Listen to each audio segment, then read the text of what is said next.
એ સાંભળો ને, હા બોલ. મારે તમારી પાસેથી 10,000 રૂપિયા જોતા હતા. કેમ? તમને ખબર તો છે મારા બાપુજીનું ગોઠણનું ઓપરેશન કરવાનું છે પમદી. હા તો તારી આગળ પૈસા માંગ્યા? એને માંગ્યા તો નથી, પણ મારા બાપુજીને થોડીક મદદ કરું એમ, જરૂર પડી હોય તો. મારે ભાઈ નથી, તો ભાઈ હોત મારે તો મારા પપ્પાને એને સહારો રહેત. એટલે હું કહું છું કે હું થોડીક એને મદદ કરું. મારા ભાઈ હોત તો મારે ક્યાં કરવાની હતી? તો એ હું શું કરું? એ તારા પપ્પાનો પ્રોબ્લેમ છે. લે, ઈ મારા મા બાપ છે. આવી રીતના તમે કેમ વાત કરો છો? એ તું વિચાર અને તું જાણ. જો મારી આગળ પૈસા માંગ્યા હોત ને તો હું કાંઈક વિચારે. જરૂરત તો તમારા બાપુજીને નથી, તો તમે હું લેવા ને ગામડે દર મહિને મોકલો છો પૈસા? એ મારા બાપુ છે અને મારી ફરજ છે. એ માગે કે ન માગે, મારે તો પૈસાને દેવા જ પડે. મારે મારા બાપુજી છે, મારે મદદ કરવી જોઈએ, મારી ફરજ છે, મારે મદદ કરવી પડે ને. એ તું દે પૈસા ને તું કમાઈને દે. હું સવારથી સાંજ લગીને છે ને રિક્ષા આપું ને તારા મને માઈને એટલા પૈસા મળે. તું કે પૈસા કમાવા તું શું કરે છે? તું આખો દી ઘરમાં બેઠી જ રહે છે. ચૂપ કેમ બેઠી છે? હવે જવાબ આપ રે. કાંઈ નહીં, હું કાંઈ નથી કરતી. નથી જોતા તમારા પૈસા મારે. મારે દેવાય નથી.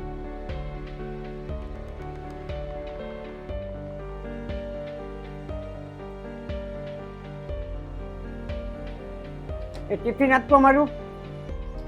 આજે મેં ટિફિન નથી બનાવ્યું. કેમ? કારણ કે એના મને પૈસા નથી મળતા. હજી પણ તું કાલની વાત લઈને બેઠી છે. શું કરું, અમુક વાત એવી દિમાગમાં બેઠી જાય ને પછી નીકળે જ નહીં. મેં તારું નાટક બંધ કરીને ફટાફટ ટિફિન આપ. બેરા થઈ ગયા છો તમે. કીધું તો ખરું એકવાર કે ટિફિન નથી બનાવ્યું. તું હરખી રીતે મારી વાત કર. હું તારો પતિ છું. પતિ શબ્દ બહુ ભારે છે, અને તમારી જેવા પુરુષ છે ને એની કિંમત ન સમજી શકે. જે ઇજ્જતની તમે વાત કરો છો ને એ મારે તમને ઇજ્જત નથી દેવી. કારણ કે જે માણસ મારા મા બાપની ઇજ્જત ન કરતા હોય ને એને મારે ઇજ્જત નથી દેવી. ગાંડી થઈ ગઈ છો? તું કેટલા દિવસથી જેમ આવે એમ બોલતી આવે છે. તું એક સ્ત્રી છો. તમે સાચું કહો છો કે હું એક સ્ત્રી છું, એટલે તે તમે ને તમારી જેવા પુરુષ હોય ને એ મારી જેવી સ્ત્રીને છે ને પગની ધૂળ સમજો છો.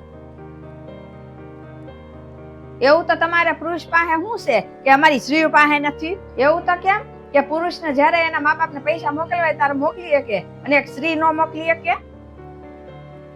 પુરુષોના કામમાં તો આખું સમાજ વખાણ કરે અને સ્ત્રીઓના કામમાં તો કોઈ જોતું જ નથી. કાલ તમે પૂછ્યું તું ને કે તું શું કામ કરે છે, તું કેવું કામ કરે છે, તને પૈસા મળે છે? તો સાંભળો, હું તમારું ઘર આખું સંભાળું છું તો એનાય મને પૈસા મળવા જોઈએ.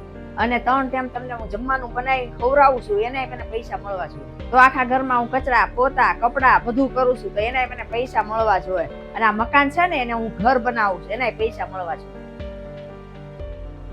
પણ નહીં, તમને તો આ કાંઈ કામ દેખાતું જ નથી, એટલે કાંઈ મને આના કાંઈ પૈસા મળતા જ નથી. કાંઈ તમે મને કાંઈ ઇજ્જત આપતા નથી. હવેથી છે ને આ બધા કામ તમે કરી નાખજો અને હું છે ને બીજું કામ ગોતું છું, એમાં મને પૈસા મળે અને ઇજ્જતય મળે.